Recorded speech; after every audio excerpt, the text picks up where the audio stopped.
इंदौर में भी मकर संक्रांति का पर्व धूमधाम के साथ मनाया जा रहा है। जहां मकर संक्रांति पर्व पर कहीं तिल गुड़ के लड्डू बट रहे हैं तो कहीं पतंग, गिल्ली डंडे सहित अन्य तरह के पारंपरिक खेलों का आनंद बच्चों के साथ बड़े भी ले रहे हैं। कनकेश्वरी मैदान में मंत्री कैलाश विजयवर्गीय ने पतंगबाजी पर हाथ आजमाया, तो वहीं नेहरू स्टेडियम में मैप और पुष्यमित्र भार्गव, विधायक महेंद्र हाटिया सहित प्रशासनिक अधिकारी भी संक्रांति पर्व के आनंद महोत्सव में पहुंचे। दिवाकर न्यूज ने पूर्व मंत्री और विधायक महेंद्र हाटिया से खास चर्चा की। देखें रिपोर्ट। सतीश शर्मा की रिपोर्ट।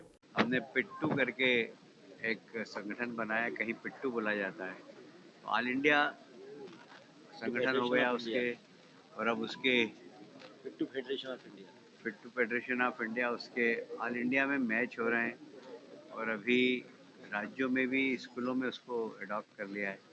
ये परंपरागत खेल जिसमें बहुत ज़्यादा पैसा नहीं लगता है, गरीब भी खेल सकते हैं, ऐसे खेल को बढ़ावा देना चाहिए। तो गुल्ली डंडा, एक डंडा और एक गुल्ली आ गई, इसमें खेलो दिन भर। सितोलिया, एक गेंद ले आओ, और हम तो कपड़े की गेंद लाते थे, हमारे पास वो गेंद की भी खरीदने की ताकत नहीं थी, बनाते थे घर पे ही बनाते थे कपड़े की गेंद, और उससे खेलते थे, सितोलिया और गधा मार दोनों।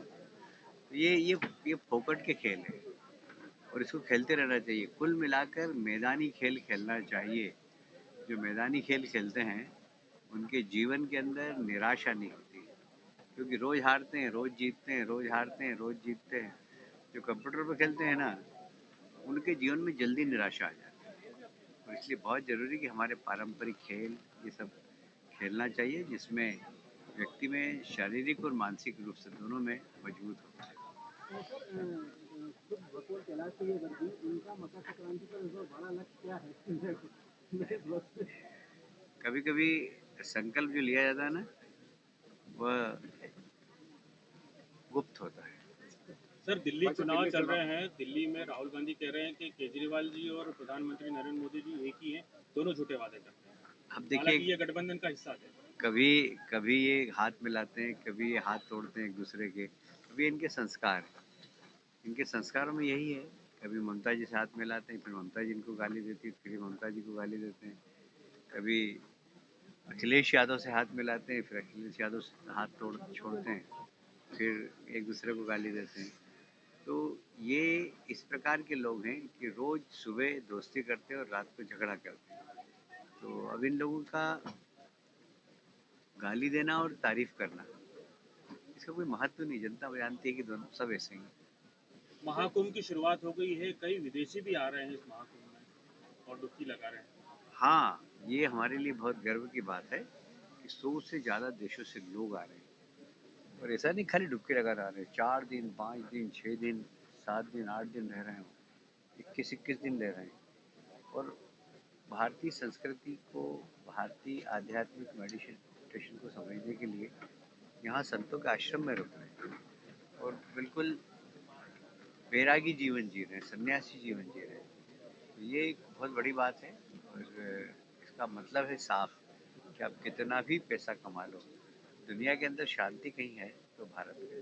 सर, एक और राहुल गांधी का बयान आया है कि अगर हमारी केंद्र में सरकार बनती है तो 50% से ज़्यादा हम आरक्षण कर देंगे और कास्ट सेंसस भी करवाएंगे।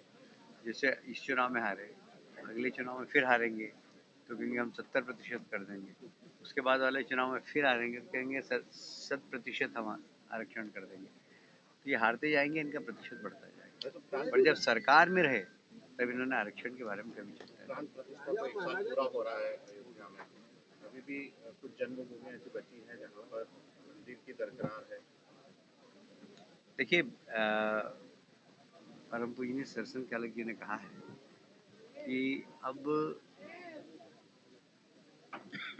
इस विषय को बहुत गंभीरता से उठाना चाहिए, क्योंकि सामाजिक समरसता का ताना वाना भी नहीं टूटना चाहिए। और इसलिए ये बात सही है, बहुत सारे जन्म स्थान बाकी हैं, और न्यायालय में उनके केस भी चल रहे हैं, पर न्यायालय जो निर्णय देगा उसका पालन करेंगे।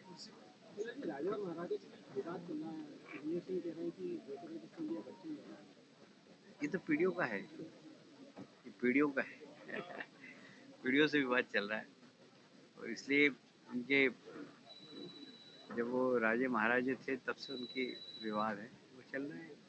वो उनकी धरोहर है जो उन दोनों ने संभाल के रखी है।